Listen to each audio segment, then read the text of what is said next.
This week on The Destination Angler. Well, after 21 seasons and 280 shows, are you running out of destinations? You know what? Someone asked me if we'd run out of destinations right here in my home state. Absolutely not, because every fish has a story. Every species is different. You know, during COVID, we just started counting species. Like, I wonder how many fish Curtis caught on a fly. And I think we're at like 208 different species or something like that. Species? Really? Yeah. Jeez. Yeah. Have you ever caught a roosterfish? That's the one that I haven't. And that was Curtis Fleming of the Fly Rod Chronicles. Hey, if you like the show, be sure to subscribe wherever you get your podcasts so you're sure to catch all the Destination Angler podcasts coming your way. Welcome to the Destination Angler Podcast, the podcast for anglers who travel. And I'm your host, Steve Haig. We go right to the source, the local guides and experts, to build your knowledge of top fishing locations around North America. It's a big world out there. Now go and fish it. I'm going away for a while, but I'll be back soon. Whoa, whoa, whoa. Hey anglers, welcome back to another episode of the Destination Angler, brought to you by Got Fishing, crafting world-class fly fishing adventures specially designed to your level of experience and budget. By Trout Routes, the #1 fishing app, helping trout anglers avoid the crowds and explore new public water. Download it in the App Store today and get 20% off using promo code DESTINATION20. By Adams Built Fishing Gear, the trusted source for quality fly fishing gear built to last at an affordable price. And by Angler's Coffee, fueling your next cast with amazing coffee delivered to your doorstep one batch at a time. Use Brew20 and receive 20% off your first subscription order. Up next on the Destination Angler, we head to the Berry Islands in the Bahamas to hear from legendary bonefish guides Percy Darville, Travis Sands, and Freddie Dames. Then we venture to Cape Cod for some phenomenal East Coast flats fishing for hard-fighting stripers and albacore. And be sure to backcast to catch the last episode on the Samani Lodge deep in the heart of the Bolivian jungle, where mountain streams run clear and fast and fly anglers can sight cast for voracious golden dorado, reaching upwards of 40 pounds. Could this be the best dorado fishing on the planet? You be the judge. You won't want to miss these shows. And today our destination is the wild and rugged state of West Virginia with master storyteller Curtis Fleming, founder and host of the hit TV and YouTube series Fly Rod Chronicles. Often overlooked, West Virginia boasts hundreds of miles of wild trout streams, offering endless opportunities to discover those hidden gems every angler dreams of. Born and raised in West Virginia, the son of a coal miner, Curtis is living the dream, having fished and filmed in over 280 locations around the world. But is it all fun and fly fishing? Find out as Curtis takes us behind the scenes and shares what it's really like to host a major TV show. Today, Curtis dials us into his favorite streams like the North Fork, the Elk, and the Tug Fork, and shares stories of an adventure like no other in the backcountry of Alaska, plus famous faces like golf legend Nick Faldo, fishaholic Senator Joe Manchin, and basketball superstar Jerry West. Stick around to the end for Curtis's hilarious encounter with a legendary Lefty Kreh. Let's hear from Curtis. Well, today, folks, I'm really excited. We've got Curtis Fleming here, who's founder and host of the acclaimed TV show, YouTube phenom, digital show called Fly Rod Chronicles. And you might be one of the very few people who haven't heard of that, but man, it's a really great show. And he's going to talk about some of his favorite destinations in North America. And man, does Curtis know his destinations. I mean, that's kind of his life. Curtis, welcome to the show. Steve, thanks for having us. I'm really looking forward to this. Yeah, me too. Me too. So, all right, see if I got this right. You're in your 22nd season.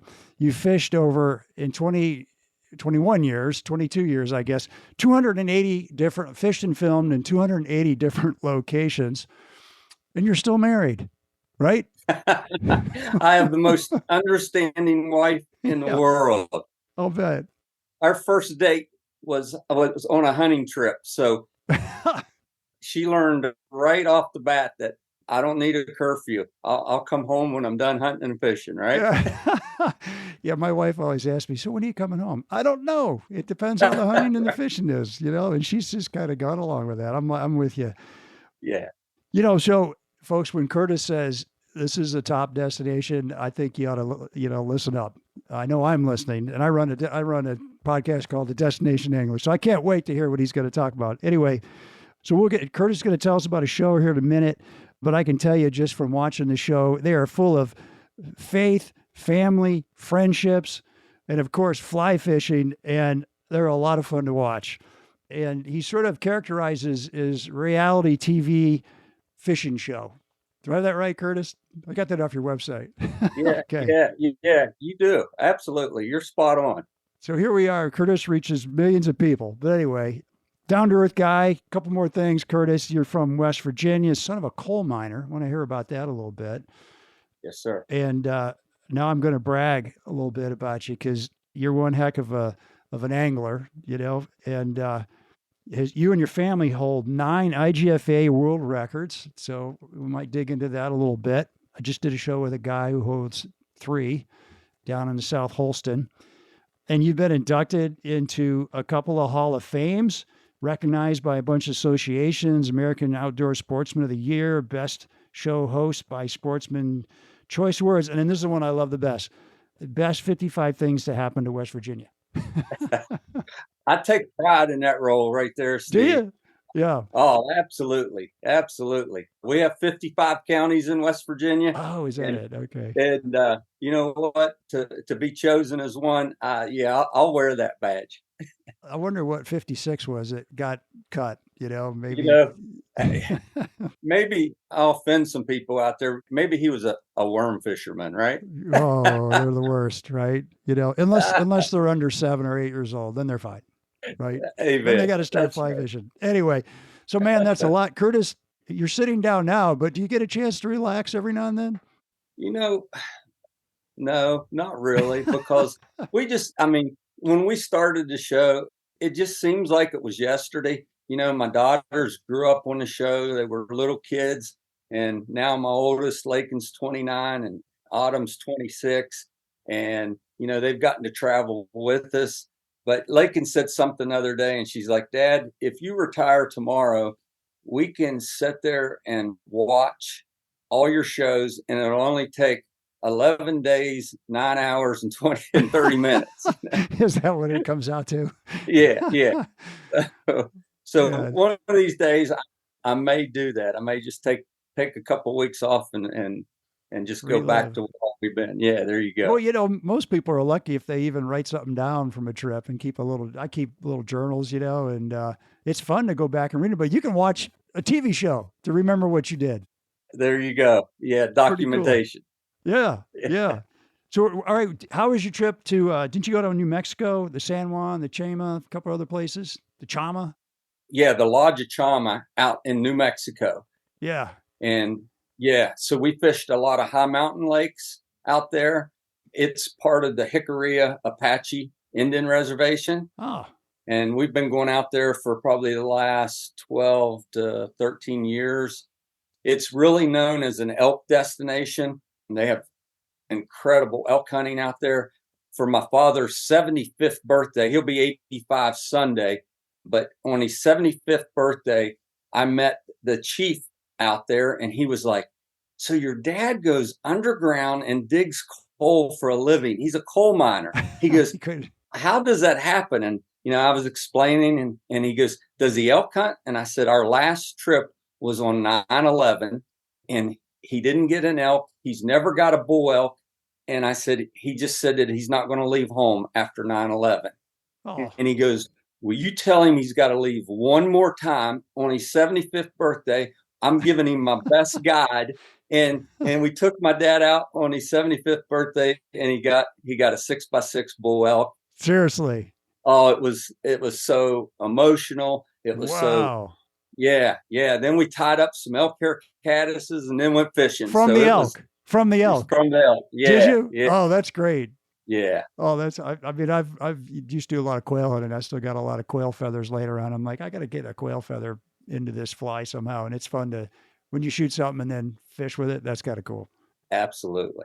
All right. Well, tell us about Fly Rod Chronicles. I mean, were you trying to create the world's first reality TV show when you started this thing? No. And the thing was, Steve, you know, I really just got into fly fishing a little more serious. So I wanted every show to be about, if we were with guides or we were with someone in their home waters, I wanted them to teach me, because with that, if I'm learning, I felt like my viewers was learning. So, I actually become a better fisherman when I started the show and got to go to all these different locations. And, but no, I was a teacher for 15 years, worked at a school that had mainly inner city behavioral disordered kids.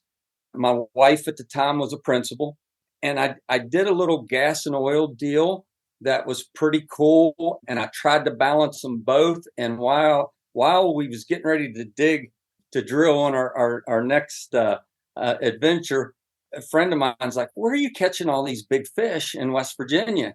And I was telling him, and he's like, "Man," he goes, "you should do a show about it." And I was like, "I've always wanted to do an outdoor show, Really? and maybe a hunting show." But I kind of saw that, a lot of the networks was getting away from hunting. And listen, we're Second Amendment people. We love to hunt. But I just felt like fly fishing wasn't captured in kind of a reality form.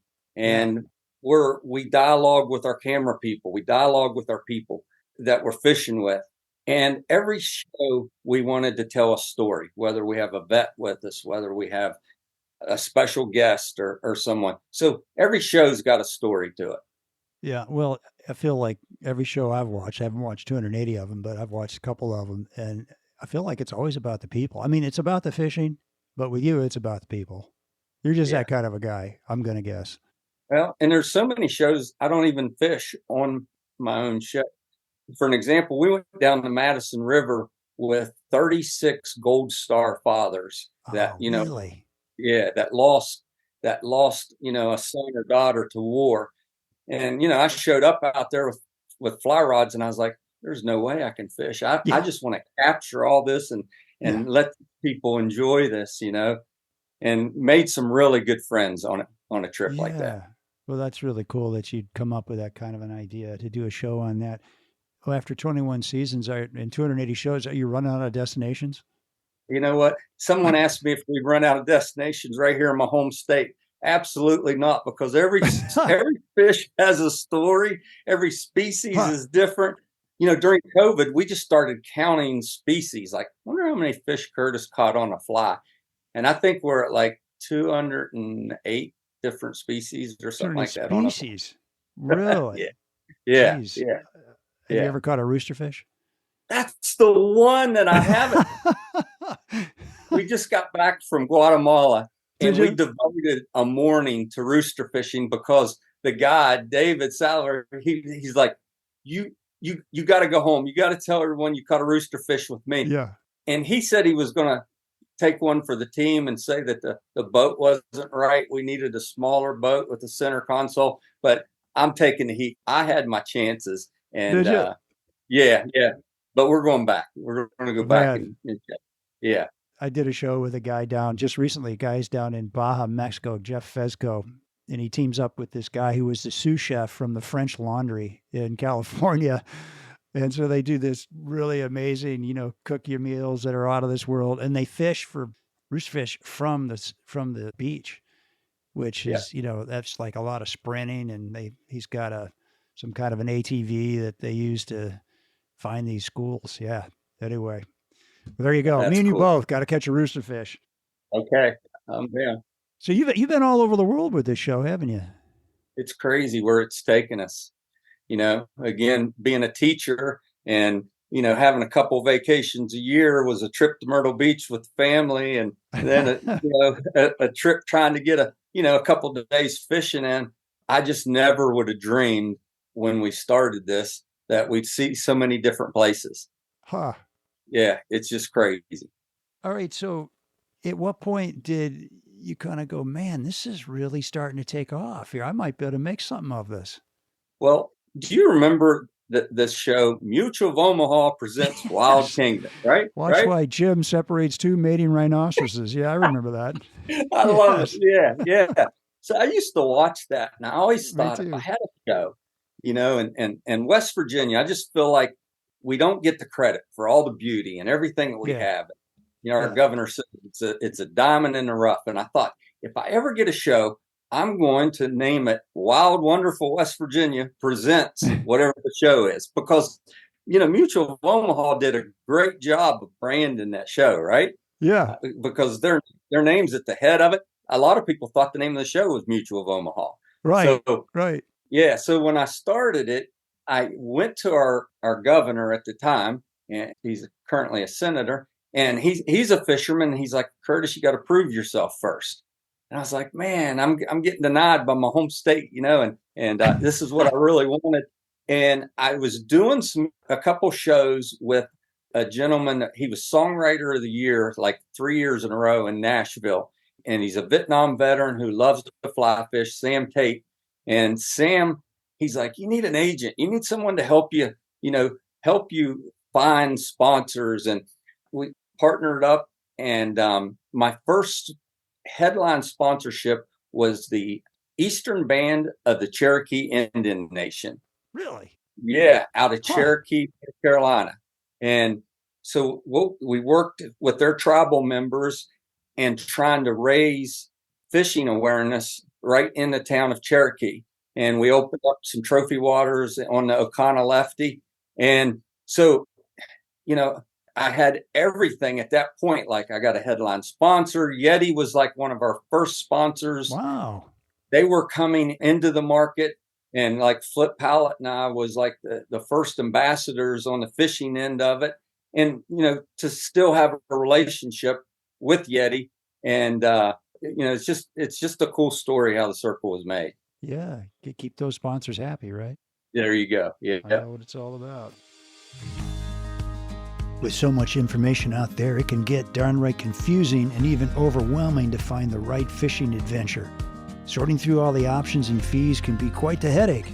Well, not anymore. I'm super excited to introduce Got Fishing. Got Fishing is a boutique booking agency for world-class fishing adventures around the world.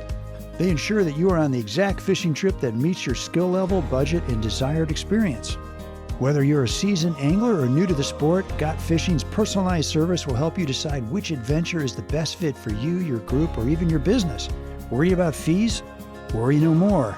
With Got Fishing, you won't pay anything extra because their services are entirely free for you. You see, Got Fishing exclusively partners with highly reputable outfitters who gladly compensate them for their services, ensuring a win-win situation.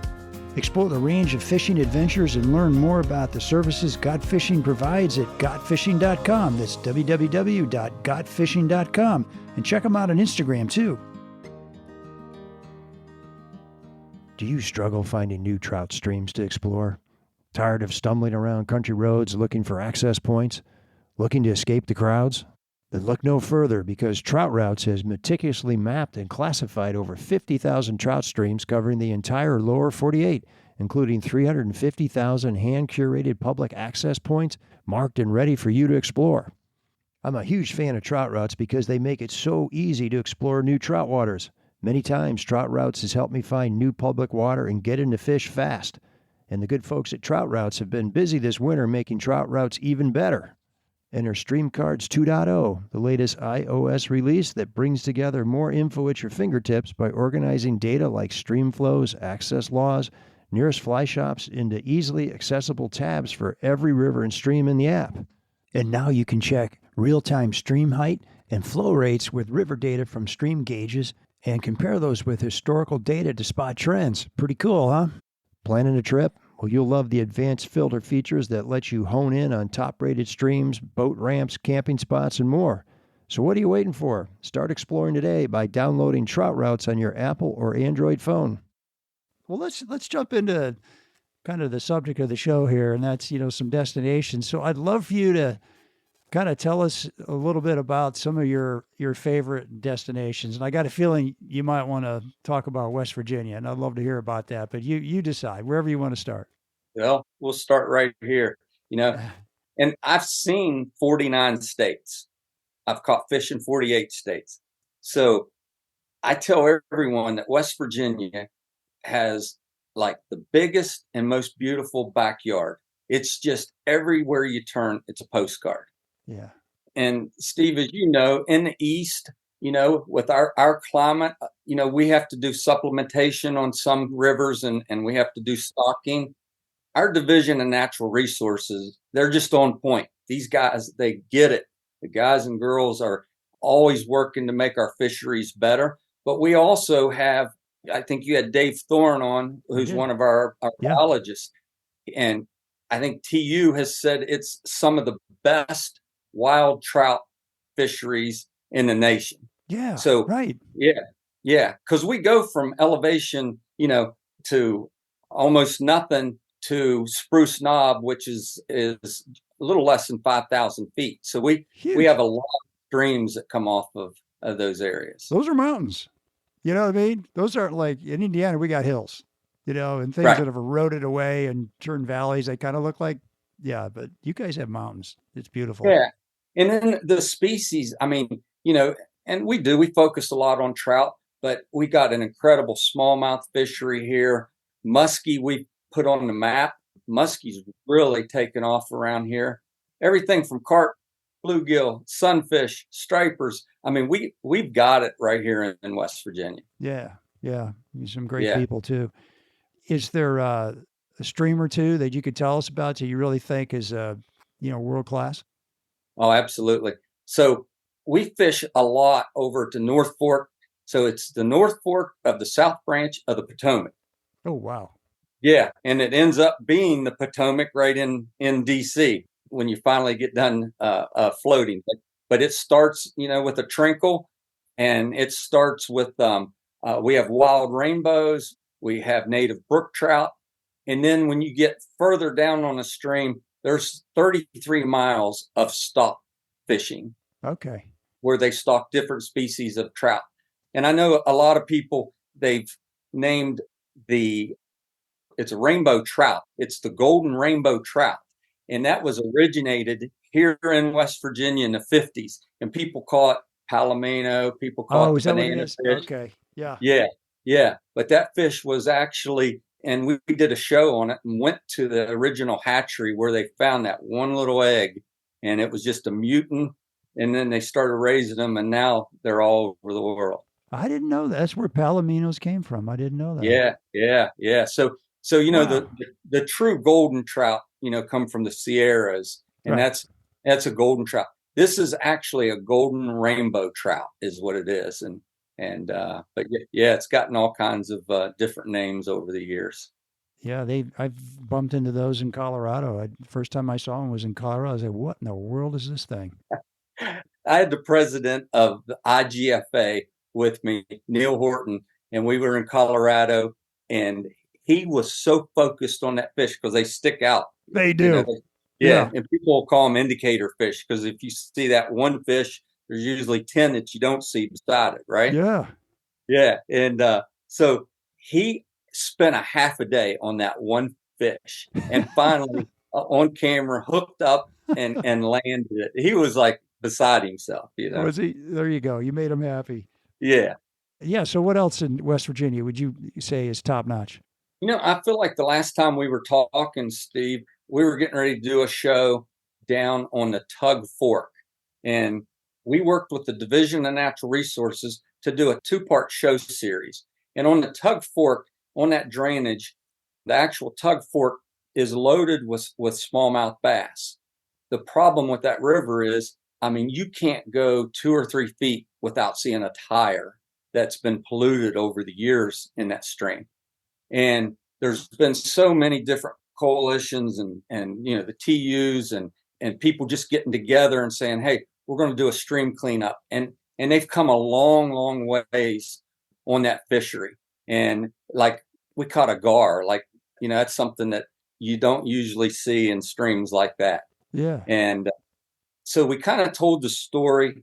And with that story, you go back to what they call the Coal Wars. And that's, that's back when, Sid Hatfield was killed and the Hatfield and McCoys. I mean, there's so much history in there. Yeah. But, my father being a coal miner who was a union coal miner for 30 some years. And for me to go back and see how people, they went on strike and how they fought and, they were fighting for their living, and to go back and see some of these museums and stuff, it really just took me back. Yeah. Okay. In the Hatfield McCoy thing, was that kind of in your backyard? I mean, is that kind of close to home? Yeah. So that's Southern West Virginia. All that history took place down there. Yeah. And yeah. And it's funny because you'll run into someone, it's like, I'm Jim Hatfield, and then you'll be talking to somebody that's like, John McCoy, Do they like each other today? Do they talk to each other?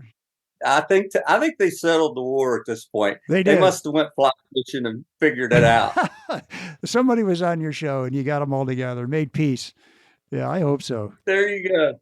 And just right over the mountain, that second part of that show, Steve, we did a show on what they call the Elkhorn.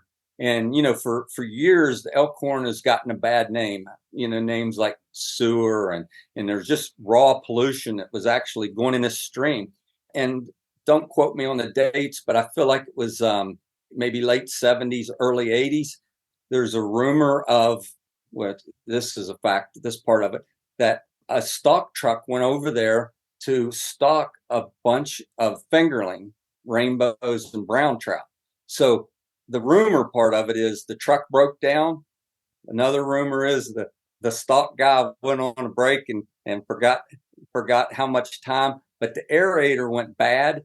And he just had to dump all the fish in the Elkhorn. So everybody was like, oh, they'll never live, man. There's, raw sewage. Yeah, there's just killed them all. Yeah. And it was just the opposite. These fish flourish. These fish grew. And I mean, it's just crazy. And you got people standing in a stream no wider than my desk, catching 20+ inch fish. And it's just over the years. But again, people got together, that residents in that area, the TUs, and they do several stream cleanups. And when we were filming the show, I was just amazed of how far they've came. And how, the water was cleaner. And so, it's really, really taken off now. That's great. Because I was talking to some people about the Elkhorn, David Thorne being one of them, and some other folk, young guy who was doing some research through one of the universities in West Virginia. And that kid told me that he's had 200 fish days on the Elkhorn. Yeah. And he just doesn't understand like these 9 or 12 fish days that people are talking about in different fisheries. Is like, come to the Elkhorn, Right. But like everybody's saying, it's, you might, they've come a long way, but you might run into some old tires, some old pieces of iron. And I don't, do you have to get shots to fish the Elkhorn? You used to have to get shots to fish in there. Has it gotten better?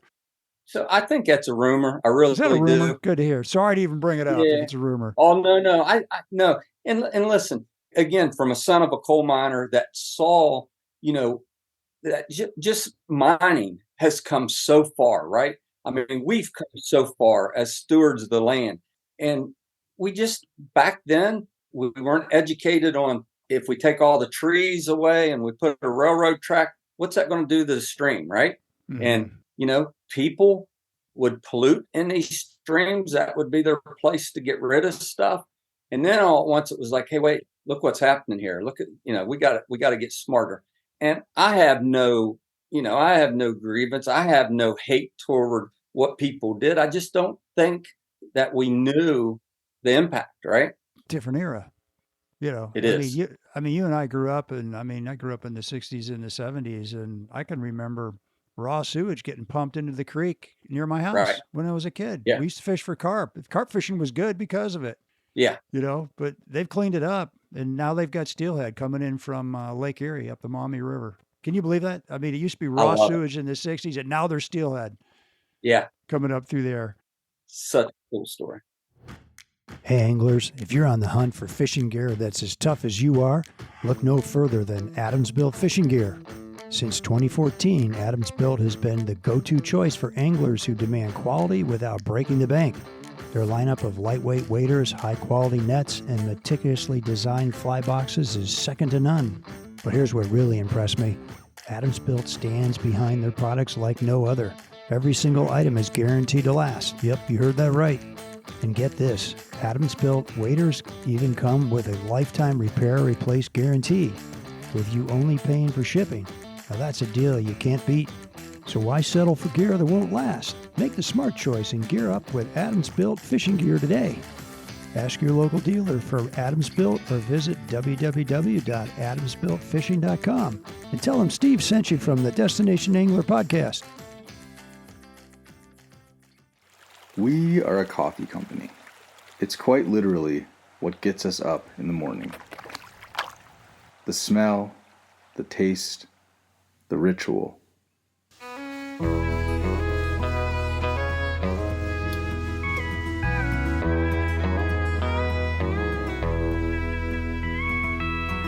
It's been a long time since I left you.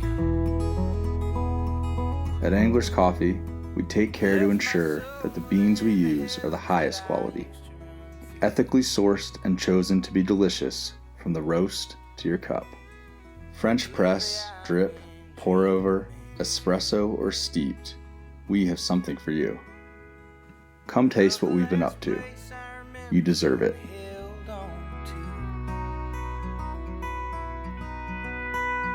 If it seems I've lost connection, don't send letters and don't pick up the phone. But anyway, the Elkhorn, I mean, are there hatches down there? Or is there like, are you fishing dries? What do you use on the Elkhorn? Yeah. So we went last year in June. Okay. And we went right after the sulfur hatch, and we get a really good sulfur hatch here in West Virginia. Oh, cool. And yeah. And we fished, I think it was 4 days total on the Elkhorn. And every day we hit different hatches. We got a really good caddis hatch while we were down there. And then a big thing in West Virginia is we also have the Elk River. Yeah. Which you probably heard the rumor of. You got to catch a trout on a size 32 and a 7X. And oh my gosh. First of all, when I went down there, it was like every time I'd set the hook, it'd be like, you snapped it off. Be more gentle, You tried this, a size 32 fly on a 7X. I've made it happen several times since. And wow. And then, it's so cool. That midge is so small. Every time like someone hands it to me, I hand it to my camera guy that's usually 20. Right, who's got some eyeballs. Yeah. I mean, I think I found a picture of a size 32 fly, and it was sitting on a dime. You probably could have put 40 of them on a dime. Exactly. They're that small. And I thought, how does anybody, A, tie this, and B, put this on a hook? Yeah, so we got to experience a little bit of everything. Cool. And again, we were trying to get up under the cut banks and get some big browns. So we were throwing some articulated streamers so it was just a slam dunk show. It was awesome. Oh, that's good. Are there places to stay down there? Oh, absolutely. Yeah. Yeah. So right next to that area, the Twin Falls State Park, again, bragging on my state, we have some of the greatest state parks. And the last couple governors has really invested because, throughout the country, it seems like they've let state parks, the accommodations go over some years.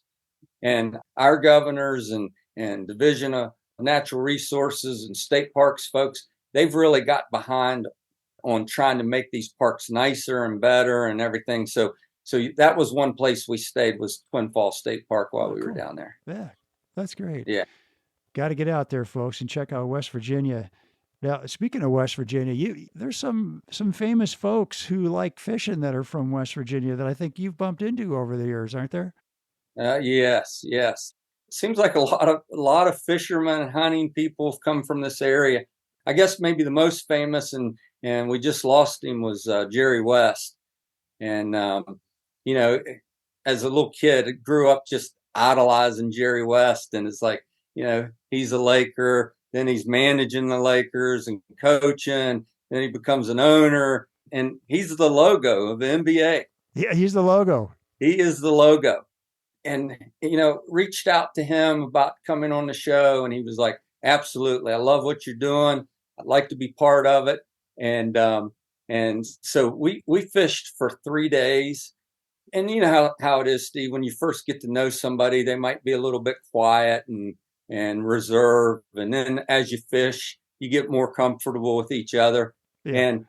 And I just try to be the icebreaker. I just try to be that person that's going to ask a question that makes somebody feel comfortable. And I knew how competitive Jerry was, and I read his book West by West, and saw how he grew up. And so I said, let's have a contest on who catches the most fish on these next few holes. And he's like, you want to have a contest? He said, let's do it.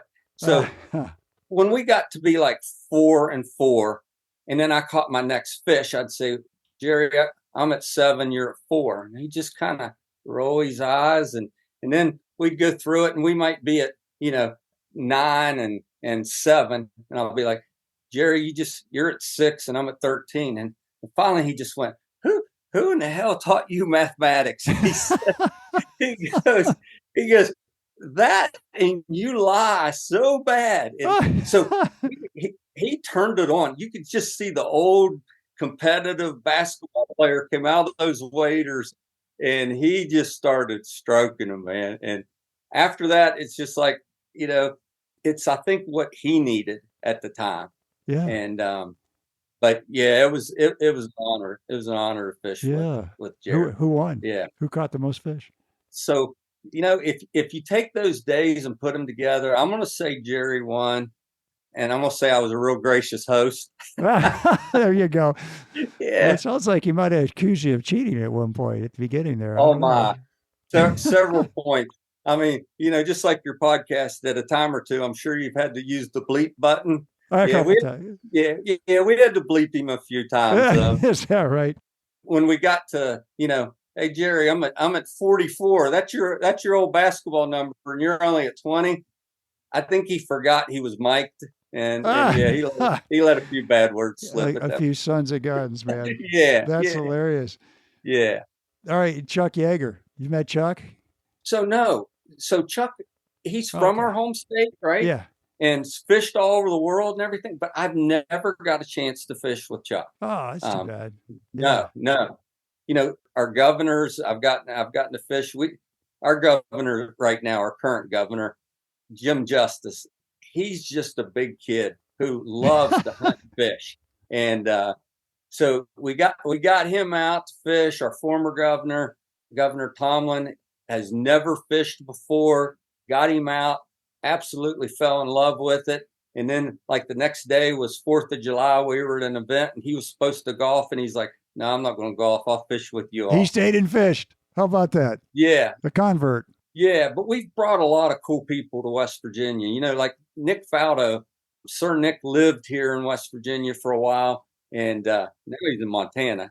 And but I got to do a show and fish with Nick, and just a diehard, avid fly fisherman who would rather catch a fish on a dry fly than maybe 20 subsurface. Is that right? Okay. Yeah. No kidding. Yeah, we got to take him to a place. Whenever we get a chance, we'll do a show at a place called Harmon's Cottages, Harmon's North Fork Cabins. They've got 21 of the most beautiful, luxurious cabins on a 1.5-mile section of just incredible trout waters. And so, we've taken some former coaches and we do some events, and they were my first ever sponsor. Like when I did a show there right off the bat and was leaving, the owner, Todd Harmon, came to me and he's like, you forgot something. And I said, what did I forget? And he goes, you forgot a check. And I said, you're paying me to do this? And he's like, oh yeah, you're my number one marketing guy. And when I got inducted into the Legends of the Outdoors at Bass Pro in Springfield, they said I could bring a guest. And I was like, Todd was my first sponsor. Is that right? And the story I told was at day one, when I left his place and he gave me a check, we didn't sign a contract. And to this day, I still don't have a contract, but a check still shows up. Is that And right? where does that happen in today's world? Not very many places. Yeah, yeah. But their family has become family and just good Christian people. And my youngest daughter, she actually got married there last June because she just loves the place. Oh, and that is in West Virginia? Yes, sir. Yes. Oh, it is. Okay, wonderful. A little town called Cabins, West Virginia. Cabins, West Virginia. Yeah. It's next to Seneca Rocks. And I'm sure Dave Thorne touched on Seneca Creek. Seneca. And Yeah, that's what we talked about. Yeah. Yeah. Okay, that's Seneca. Yeah. Very nice. All right, should we shift gears and hear about another favorite place from Curtis Fleming? Oh my gosh, there's so many. It's like when I go to school, Steve, and speak to kids, they always are like, "What's your biggest fish and what's your favorite place?" And I'm like, "That's the two questions I can't really answer." You know, Wherever it's I like was yesterday. Yeah. yeah. But you know, we've made several trips out to Alaska. My wife has, I think, 3 IGFA world records from Alaska. The first one in 2014, she lost her sister to breast cancer, and when we went out there a month later, Shelly's like, "Hey, this fish, this humpy," she goes, "they're calling it the pink salmon," and I was like, "You're correct." And she goes, "Wouldn't it be cool if I could break an IGFA world record and do this for my sister, the whole pink?" Right, the whole pink thing. Yeah. Yeah. And I'll be daggone. She made it happen, and she broke the 6-pound IGFA world record. And it was just, you know, it was emotional. It was cool. Yeah. Yeah. And then she went back. She went back in, I think, 2018, and she broke the 4-pound IGFA world record on the pink salmon. No kidding. That's Yeah. really exciting. Yeah. So tell us about Alaska for people. I've never been to Alaska. I'm one of those guys, but for the people that haven't been there, like what in your mind, what's the allure of Alaska and what kind of trips have you done up there? Wow. So, you know, the best way I explain Alaska is it's like when you go trout fishing, you're targeting trout, and it might be brown trout, brook trout, rainbow trout. The salmon runs out there are absolutely amazing. The variety of salmon, the different fish you can catch, you know, the fish that follow the salmon, the big rainbows that are coming in trying to eat the eggs or eating the flesh of a salmon, the grayling, the Arctic grayling, Yeah. you know, such a cool fish. And so there's so many different species that you can target. But the one trip that really, really sticks out in my mind, and it's like, I want to go back and do it. And I'm not getting any younger, and I got to figure out how to make this happen. But we were like a year into the show, and this guy, Dale from Idaho, reaches out to me, and he's like, "Man, I've been going to Alaska since the 60s. And he goes, I fell in love with your show, and I noticed you haven't been to Alaska. I want to show you this place that I found." And he said, "It's remote." He goes, "It's hard to get to." And he goes, "It's only been floated one other time." And he goes, "That was by me." And he goes, "I've checked this with biology and the game and fish." And he goes, "There's one other thing." He goes, I'm 72 and I have a brain tumor, and I may only have about a year to live." And he goes, "I just want to show someone this before I leave this world." Huh. And I was like, wow, that's pretty emotional, right? Yeah. I mean, that's, yeah. So we started correlating, and he's like, "So here's how this works." He goes, "We'll go into Dillingham." He goes, "From there, we catch a float plane, and we're going to drop you in a glacier lake. And at that glacier lake, it's a trickle of water. And for a day and a half, we'll float that, and there will be no fish." Oh. But he said, "The next 7 days, you're not going to believe the fishing that you get into." So I was like, that first day, I'm gonna fish. I gotta, he said, yeah, he's wrong. Fish. There's fish in there. Yeah. But we literally we were carrying water masters with us, and that's what we lived off of. And that each one of us had that vessel. We had our mountain house food. We had our tents. We had our waders, our rods, everything we owned was on that Watermaster.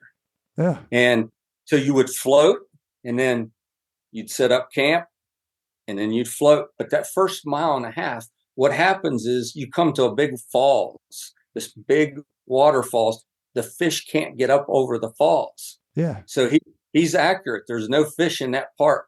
But when we looked over those falls, and I'm only like a couple years into the show, I was like, I just died and went to the Disney World of fly fishing. This is, I mean, there was salmon just stacked on each other. There was rainbows, gouging at the salmon to trying to get eggs, grayling. I mean, we caught every species. And so when we got there, Dale was exhausted. And he goes, listen, I'm going into my tent. He goes, I may be there a while. And like 10 hours later, my camera guy and I were like, you know what? If Dale did pass tonight, I couldn't think of a better place to pass, right? Right. Yeah. Right. Yeah. But no, he got up. He was a champ through all this and everything. And every day was like a show. I mean, we had to ration batteries back then. We didn't have a sat phone. We were shooting on mini tapes. So every time we shot, you had to protect the tape, and again, we're out in the wilderness in tents, and, but when we got down on our 8th day, we floated into a main stem of the Togiak, and the plane was supposed to land on the Togiak. And we ran into a couple guys, and they're like, where'd you guys just come from? And we're like, how'd you get here? And they're like, what's up that river? And we just all looked at each other and was like, you wouldn't believe it, and they're like, and they're like, nobody's ever come from that part of the world. No kidding. Yeah. So he told us, he goes, oh, by the way, your plane's not coming. And I'm like, well, what do you mean our plane's not coming? He's like, see that storm coming? He goes, no, they won't. So he goes, we got about 2 hours before dark. You can stay at our camp, but do you want to go silver fishing? And I'm like, oh man, that's one I haven't caught, was the silver salmon. He goes, upstream on the Togiak, it's loaded. He said, and literally we went up there with those guys and filmed an extra show, just hanging out with those guys and kind of telling the whole story. Yeah. Yeah. Oh, that's super cool. That has to be one of all the places you've been, but that sounds really, really epic. It was cool. Yeah. I want to go back. I want to go back and do that and recreate it and shoot it in, 4K, use drones. Yeah. And yeah. That's neat, Curtis. Wow. That's fantastic. What part of Alaska is, like, regionally, where is that? Yeah. So Bristol Bay area. Yeah. And we've done several shows out with the Katmai Trophy Lodge, the Johnson family. And, they do all different kinds of fly out adventures. And so, yeah, I've had my family, I've had good friends out there. I know a lot of people do hosted trips. It's kind of like, I'm not saying I invented hosted trips or anything. Yeah. It's more like as I started doing these adventures and started meeting people and friends and other fly fishermen, I would ask a lodge and be like, hey, how much is it for, 5-day fishing? And they might say 3,000. And I'll say, well, I'll bring 10 friends if you've reduced their price. And they're like, oh yeah.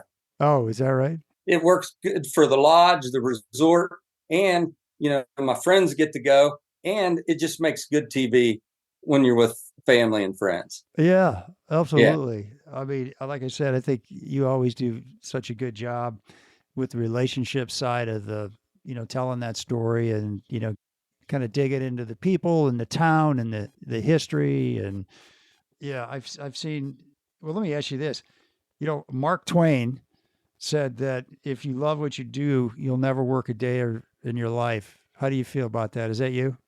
I think Mark's a fibber. I mean, this is work, huh? Listen, everybody gets to see the finished product, right? Yeah. They get to see the blue skies, the fish rises, and that's why we put a lot of our reality fly fishing into this, because listen, reality is the sky's not always blue.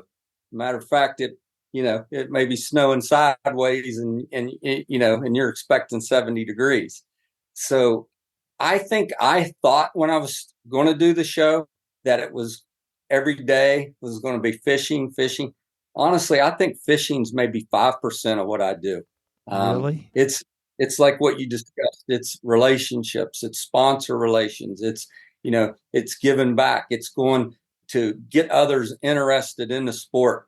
And on top of that, you're managing, editing staff and your producers and to get that finished product. But those guys that take 15 hours of footage and say, can you get that down to 22 minutes Right? for a TV That's what show? it's like, huh?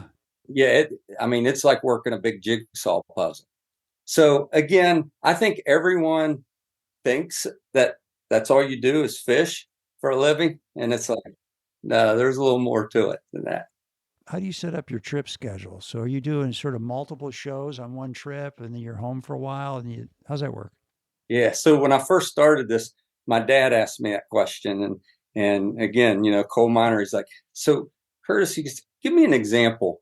How do you put a show together? And I said, well, Dad, like Alaska was a bucket list trip. So, reaching out to people from Alaska. And he goes, I don't understand. What do you promise them? And I'm like, when I first started it, if they gave me a peanut butter jelly sandwich and a Pabst Blue Ribbon, I'm there. It's like, yeah, I'll come to Alaska and catch your fish, right? But then it turns into a business. You can't survive on peanut butter and jelly sandwiches or PBRs. That's it. And the one thing we kind of pride ourselves on, we don't really pick on the fly fishing communities, meaning, if you use all the rod manufacturers, they don't have big marketing budgets in fly fishing. So I think everyone that says, I wish I could be Curtis Fleming and travel and do this, I think they think, well, you just go to Sage and you say, hey, I'm going to use your rod, give me a bunch of money. And it really doesn't work that way. So with us traveling and doing destinations, we reach out to a lot of like CVBs, a lot of states tour. CBDs, what's that? Yeah. So convention and visitors. Okay. Yeah. And, each, like if we're going like Casper, Wyoming, for example, and you had Blake Jackson. And by the way, that was a great show. Oh, I'll tell you, he was awesome.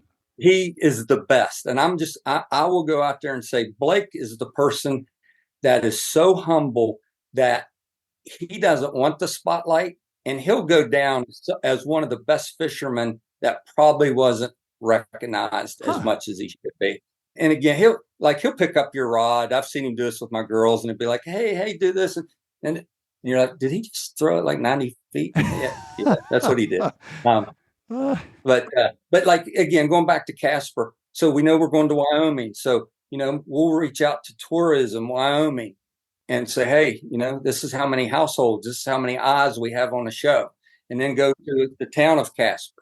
And then you might pick the local brewery or the, local eatery or something. And so that's kind of how we skin our show instead of picking on the fly fishing community. I see. And those people will actually, they'll pay you something if you pick their brewery, you can get a revenue stream from that. Yeah. And see, that's the thing. It's like there's no Starbanes and Oxley on this. There's nothing written on it. It's like, now impressions have a dollar value.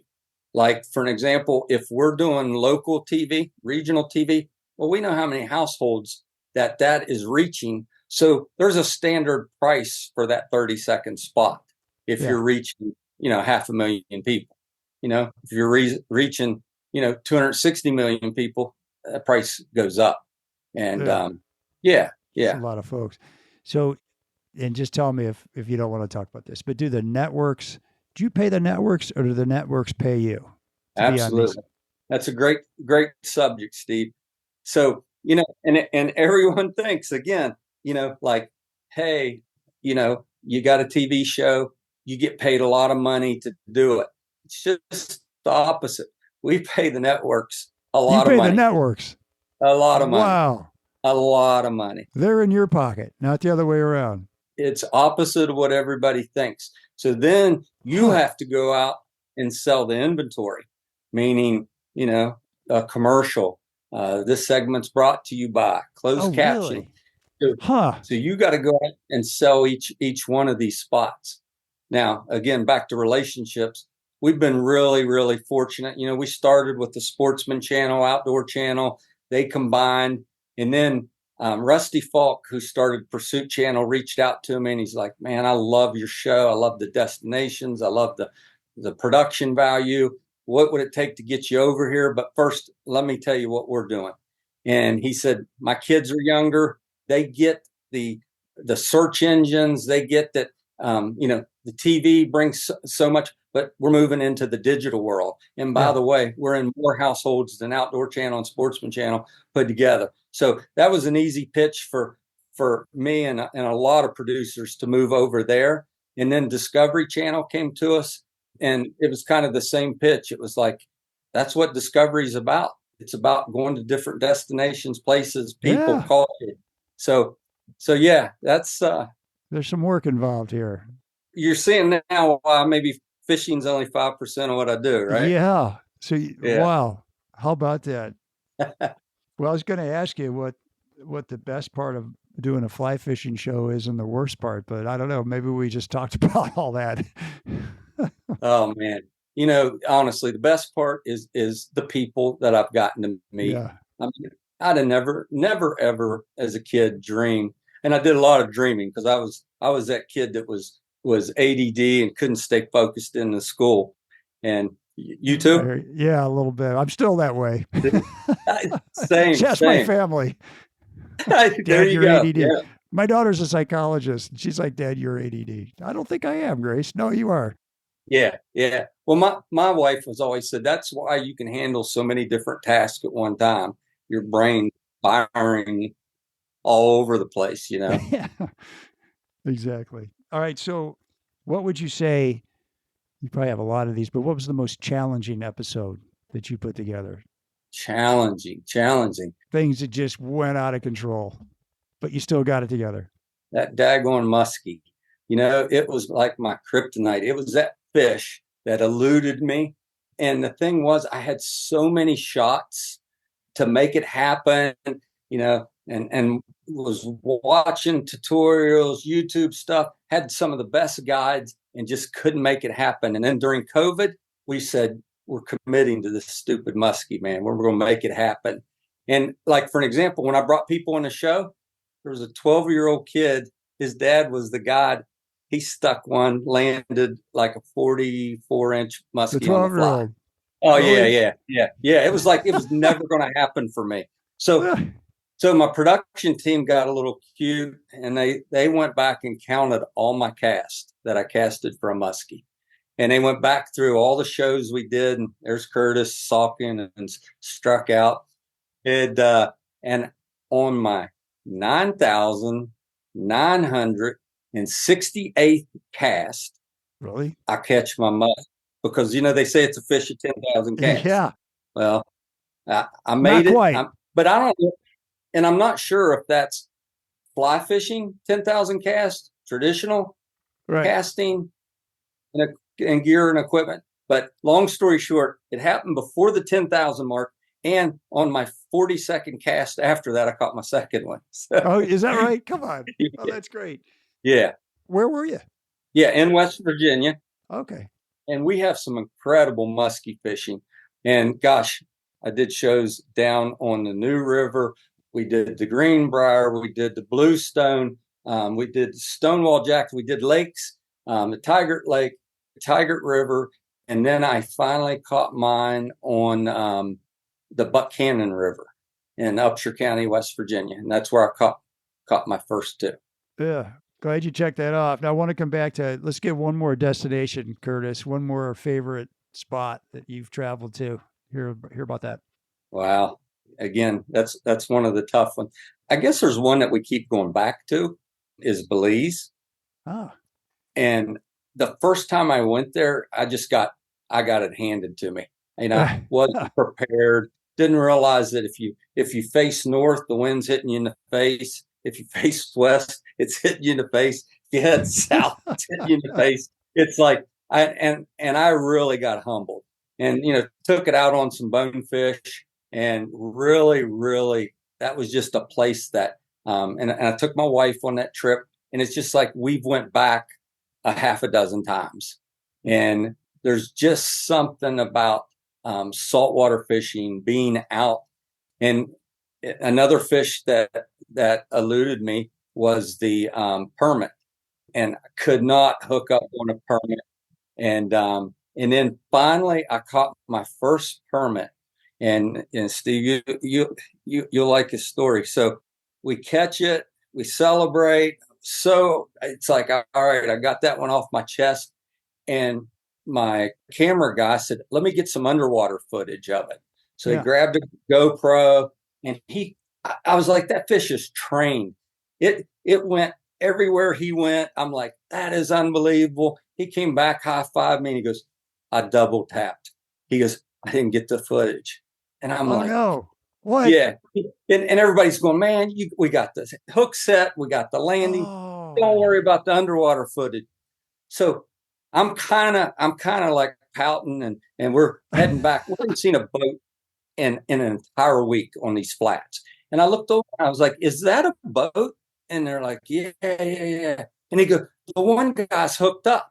And I said, go to him. I said, just go toward him. I said, we'll cheer him on. So he goes, wait a minute. The guy on the front's hooked up. And the guy on the back's hooked up. And I'm like, awesome. So I'm telling my camera guy, I'm like, get one of those fish. I was like, we're going to use that as underwater footage. Right. Yeah. Yeah. I said, if it's the same size as ours, we're dubbing it in. Hey, let's don't tell anybody that. That'll be our secret, Curtis, that that's what happened, right? We won't tell anybody. Right. Yeah. No. I'm with you. Yeah. So we get over there, and we're like, and I get over and I said, hey, don't release your fish. Congratulations. And the guy's kind of just looking at us, but they get in closer. And I said, can we please get a picture? So we got closer. It was a father-son, and they went like this, and they go, Curtis Fleming? They knew you. And I went, yeah. And they said, we're from New Mexico. We watch your show. This is the reason we're here. And I'm like, a father-son. I'm like, by the way, I need your footage. And, we were telling, he's like, are you going to put that on TV? I was like, exactly. I'm going to tell everybody what we did. This is such a cool story, right? That's hilarious. But yeah, in the middle of nowhere, out on the flats, run into, a couple viewers that watch the show. Is that gratifying? It is. It really is. Like I said, it's, I pinched myself because it's like, again, my wife and I, she was a principal, I was a teacher. We thought we'd work till we're 70 years old, teach. Yeah. Just never dreamed the sport and a show would take us to the places that we've gotten to go and the people that we've gotten to meet. Yeah. It's just humbling. Yeah. Good for you. I mean, I talk to people like you do in the industry, and, the equipment guys all say it's hard to do well in the equipment business. And, what guides make, I mean, we pay them, and they don't get to keep all that, the outfitter gets some, or the fly shop, it's just the way that works. But, to be able to make a living in this industry like you are, I mean, you've built this thing up from scratch. I mean, I don't know. How do you feel about that? I think that's pretty cool. Yeah. Again, it's a pinch me thing because, a friend of mine always tells me, he's like, man, you had the most guts of any person I know. First of all, you went home and told your wife you're going to quit your daytime job. And then you told her you're going to start a fishing show. You had no idea how to do it. You put 2 girls through school, got 2 girls married, and you made a living at this. You know how many people have tried? And I'm like, I'm very spiritual. I give all the credit to God, and it just was taking me to so many different places. Yeah, we're blessed, aren't we? I feel really fortunate too. Yeah. All right, so I want to ask you just a little bit about techniques, right? So all this fishing you've done, what are like the big mistakes that the new anglers make? And then the flip side of that, what are the best anglers doing? Let's just talk about trout fishing, maybe. Yeah. So earlier I told you I went to Belize and I got it handed to me, right? And, pouting, sulking, whatever. A guy that we was with, he goes, Curtis, you do know if you keep doing this show, you're going to become a better angler. And that's something I never have focused on. Like, I have a story of a Lefty Kreh fly fishing lesson that's pretty comical, but his point was, if you keep doing this, you're going to get better. But he goes, how you're presenting the show is awesome. And this kind of lead us into the different trout techniques and flies. He's like, everywhere you go, you ask the guide or who you're fishing with, how would you catch that fish? What are you using? And he goes, I see so many times, you already know how to catch that fish.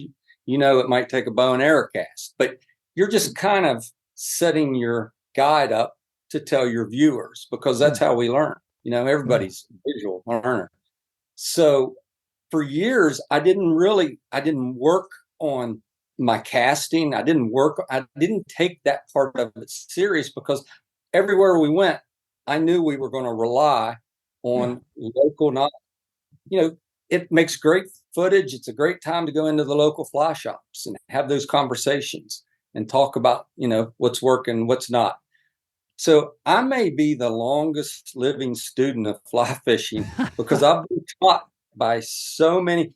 I was just thinking as we were doing it, you had the gentleman that owns Taos Fly Shop. Yeah, I did.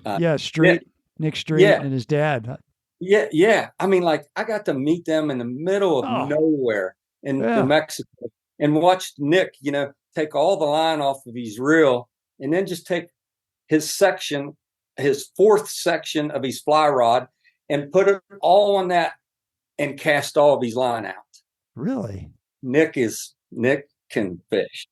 So I've gotten to see so many of these people, and just, you know, I've always said, if I just pick up a fraction of what I'm getting to see, you know, you brought up golden dorado fishing. You know, I had no idea it was like going back to the Amazon and, you know, stripping and just all at once explosions. You know, so it's like, you know, again, our mutual friend Elkie Littleleaf has said, you've got to be the most traveled fly fisherman who's fished so many different techniques and different. But wherever we go, whether it's what I was explaining at the Elk River doing a 7-32 fly, it's like, teach me. That's amazing. Yeah, I want to learn.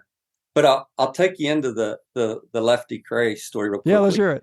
So we were both, at the time, we were with Temple Fork Outfitters, and Lefty was helping me design my own signature rod.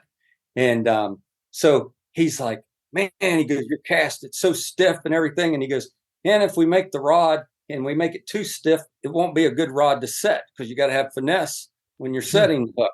But he goes, you require da-da-da. So there's a whole group of people and everything there. And Lefty goes, give me your rod. And I said, okay. And he stripped out the line. He goes, listen, you're trying to do too much, you know, over the head and da-da-da. And he's showing me this. He's telling you this, not like a crowd of people. He's telling you that. Okay. Yeah. He goes, I watched your cast. He goes, it's horrible. He goes, absolutely just horrifying watching it. He goes, so he threw a cast and he goes, here. And he gave me the rod. And he goes, now I want you to do that. So I just reeled up all the line. And he's looking at me like I got 7 eyes. And I keep reeling it up. And I said, thank you, Lefty. I said, that means a lot. He goes, I didn't teach you. He goes, what are you doing? And I said, no. I said, I don't need a lesson. I said, now that you've showed me, the next time I'm on my show and I get caught in a tree with my back cast, I'm going to tell everyone that Lefty Kreh taught me that. And he just looked at me and he goes, well, right here. And I went, what are you doing? And he goes, oh, he held up, he goes like this. He goes, if I ever see you on TV, he goes, right here. I go, what's that? And he goes, that's a week of these. And he showed me his middle finger. Really? A week? Yeah. And so we all just started busting out laughing and everything.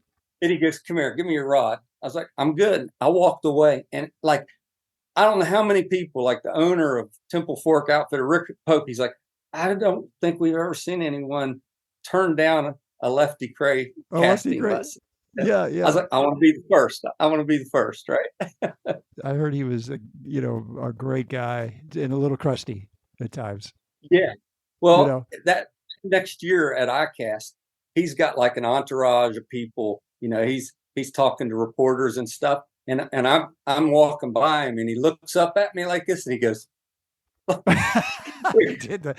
He's and holding I'm, up 7 yeah, fingers, 8, yeah, I yeah, guess, right? yeah, That yeah. is hilarious. So, all right, folks, you got to watch the YouTube when I get around to getting it out, and you'll see exactly what Curtis is doing here. All right, I got a couple rapid fire questions for you, Curtis. Yes, You ready sir. for this? I am. First paying job, First paying job, Hardee's. Hardee's. Hardee's. Ever been fired? I have never been fired. I did quit my teaching job to start a fly fishing show. I mean, how about that? But you quit. This was not an unplanned job change, No, right? haven't been fired, and I haven't been fired out of our household, so I'm still married after 33 years. Hey, you know what? That's rarefied air. You know what I Amen. mean? Good That's for right. you. When I'm not fishing, you'll find me. Trying to figure out how I can fish. Okay, there you go. Yeah. Or selling ads on TV shows. It sounds like. Oh, totally. Yep. Yeah. Okay. If your high school voted, what would they have said you'd be most likely to become? Probably, I was headed to play basketball. So probably a college basketball player, but not making it all 4 years. Okay. Yeah. And that would have been academics. Yeah. Who's the most meaningful person in your life? Oh, man. So we lost my mom 3 years ago, Oh, sorry. and my dad will be 85 Sunday. And, Ah. dads get all the credit, right? It's like my dad taught me this. But I always try to thank my mom for Oh. packing the peanut butter and jelly sandwich or bologna sandwich when we went, because, and it goes back to having 2 daughters and a wife. And right now, my wife is my life partner. She lets me live this life. She went to school, didn't have any money, joined the military, served 8 years in the Army, and become a principal. Now she works in the board office, and Wow. she's one of my biggest inspirations. How about that? Mom and wife, I'm hearing. Yeah. There you go. And your dad. Yeah. Best day of your life. Best day of my life. So, Steve, one time I got asked to be on this Destination Angler podcast. All right. Oh, you are quick. Do I get the best answer? Yeah, you get an A+ in that answer. There you go. Every day's a great day. As long as we're fishing and doing what we love, every day's a great day. Yeah. I'll ask you this anyway. If your mother wrote a book about you, what would it be called? Probably, let's see. I'm always breaking things and hurting things and surgeries, and it'd probably be that I'm a klutz at times. Off to the hospital again, huh? Yeah. Oh my gosh. Saltwater or freshwater? Freshwater. Okay. I respect the saltwater, and maybe that's my retirement job, Saltwater Chronicles. Down in Belize. There you go. On a less windy day. Exactly. Best piece of advice you've ever received? Oh, best piece of advice. So it's almost what you said about Mark Twain.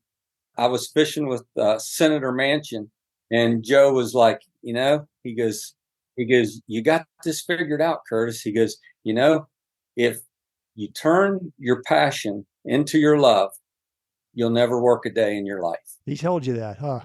And we were sitting right there, and I was like, Senator, he goes, hey, listen, I know how hard you work, and I know how much you help us and advocate, but he goes, you know what? You're not digging coal. Yeah, like your dad was. That's it. Yep. What's Senator Manchin like off camera and in a I don't know where you were, on a fishing stream, trout stream? Yeah, I've fished with him in several places, several times. He loves to fish, but I'm going to say, if you had to describe him with one word, he is a fishaholic. Really? That guy. Yeah. And I mean, so he's given up his senatorship. He'll be 78 his next birthday. He doesn't look it. He doesn't act it. but he literally, whenever he can sneak out of DC and get over the mountain to fish, he will fish. Is he a fly fisherman? He is, but he'll pick up a spinning. Anything. Okay. He likes to catch fish. Now, he likes to eat fish too. So there's a lot of times we have to show him the catch and release rules. Yeah. Explain that to him a little bit. What's your favorite vacation spot? Oh, geez, man, you're killing me. I mean, this is a guy that's gotten to see. Exactly. That's why I'm asking you that. Yeah, it's so hard. You know, it's being home is a vacation for I was going me. to say, I thought you might say that. You know, and fishing our home state, being in our home state, you know, we don't have a national, we don't have a pro sports team in West Virginia. You know, no hockey, no basketball. So it's like the pride of West Virginia. It's like a brotherhood. And so, you know, being back home is my vacation. I love that answer. I kind of thought you might say that. Favorite shore lunch? Oh, man. Okay. Yeah. I was just telling someone this. I've had, like, we just got back from Guatemala and we were sail fishing on the fly. And this guy made us the most incredible mahi-mahi sandwich. Okay. And it was just a sandwich. Now, you got to keep, I've been to New Zealand, to some really high-end lodges.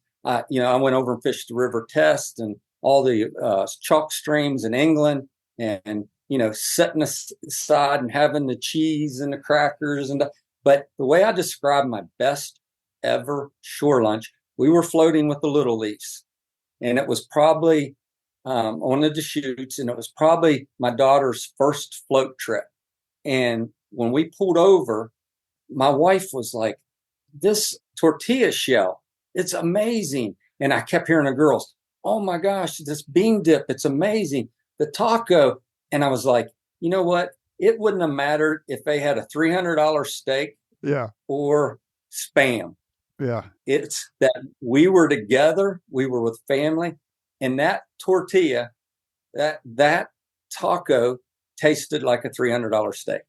You're outside, you're hungry, you're in the great outdoors. It's kind of why those Mountain House meals taste so good, you know? Yeah. You're hungry, man. And I don't know, I feel like food tastes better when you're camping, you know? Yeah. Because you come home and make the same thing at home. And you're like, this doesn't taste that good, but it tasted great, you know, at 10,000 feet. And, you know, fly fishermen, we get spoiled. You know, a lot of times it's about the good wine and destinations or the good food and everything. But like you said, when you're hungry and when you're with people that you want to be with, listen, it can be a bologna sandwich. Right. I talked to a guy who serves bologna sandwiches because I always ask the shore lunch question, and the guy said, "Yeah, I serve bologna sandwiches." And I was like, "Is it like deli bologna or is it like the Oscar Mayer stuff? I mean, tell me it's like big, thick, you know?" Yeah. But all right. So think about West Virginia, and you know, if people came to West Virginia to fly fish, like what would be like a really classic West Virginia eatery, a place I can go at the end of the day to get a bite to eat, maybe a beer or something like that? Oh my gosh. So the one thing we have a lot now is breweries, and they're popping up everywhere, right? Yeah. But the area that I live in, Steve, is a lot of Italians. We have the National Heritage Italian Heritage Festival right here in Clarksburg, West Virginia. So no idea. Yeah, and what had happened is, you know, a lot of immigrants from Italy come over here to work in our mines. And so with that, a lot of small businesses, a lot of restaurants, all of them have vowels at the end of their name. For an example, my basketball team, I played with Steve Colombo, Mark Oliverio, Louis Trupo, VJ Baldini, and I was the only one that didn't have a vowel at the end of my name. And they used to tease me, if we put a vowel at the end of your name, Fleming, you're going to be a flamingo. And but it's great. So we have a pepperoni roll that we're famous for. People come here, every convenience store, Sheetz, gas station, wherever you go, they've got a box or they've got pepperoni rolls. And it's an Italian bun that pepperoni is inside. And a lot of the Italian women used to bake those put them in their husband's lunchbox in case they got trapped in the mines for a few days. Yeah. They could have pepperoni rolls. So that's what we're known for, is our pepperoni roll. Better than a Slim Jim? Oh, you know what? I'll get your address. I'm going to send you some. You're going to fall in love. Yeah. Is that right? Amazing. Man, I'd love to eat one of those. My goodness. Where did the time go, Curtis? It was really fun talking to you. Thanks for being on the show. Steve, thank you for having me. I can tell, I can see the passion in your face. It's when we started and you're still there. And I bet we could click off the show and keep going. But thank you. Thank you for what you do for our sport. Thank you for all the great entertaining guests that you have on there and all the knowledge and everything. I hope mine was more entertaining than knowledge. I didn't give much knowledge out today. But plenty of knowledge. But I appreciate it. I was going to say the same thing about you, Curtis. I mean, 280 shows, 22 years, going on 22 years. I mean, goodness, what a fantastic gift to all the fly fishermen out there. So keep doing what you're doing. I wish you extraordinary success in all your adventures to follow, folks. And thank you for listening to another episode of the Destination Angler. And we will be sure to post Curtis's contact info on the Destination Angler show notes. Curtis, what's the best way for people if they want to watch your show? What are the different ways they can do that? Yeah, just go to flyrodchronicles.tv as in television. From there, it shows all the search engine, Waypoint TV. We put all of our shows on the YouTube channel. So yeah, we're easy to find. There we go. Yep. And Curtis sent me a bunch of really great pictures of some of these locations he's been talking about, and we'll put those out on the Destination Angler Facebook page and Instagram page. Curtis has 760,000 followers on Facebook. My goodness, how did you make that happen? That's a whole nother show, probably. Maybe a marketing company. But folks, you can DM me or email me with comments and suggestions at shaig@destinationanglerpodcast.com. If you like the show, really appreciate it if you give that a share, like, and a follow. Our music is by Brothers Fountain, a great old band out of Colorado. Hope you enjoyed the show, and we will see you again soon. Tight lines, everybody. Well, I'll go from the land to the shining sea. But I know there's more to life than what the eye can see.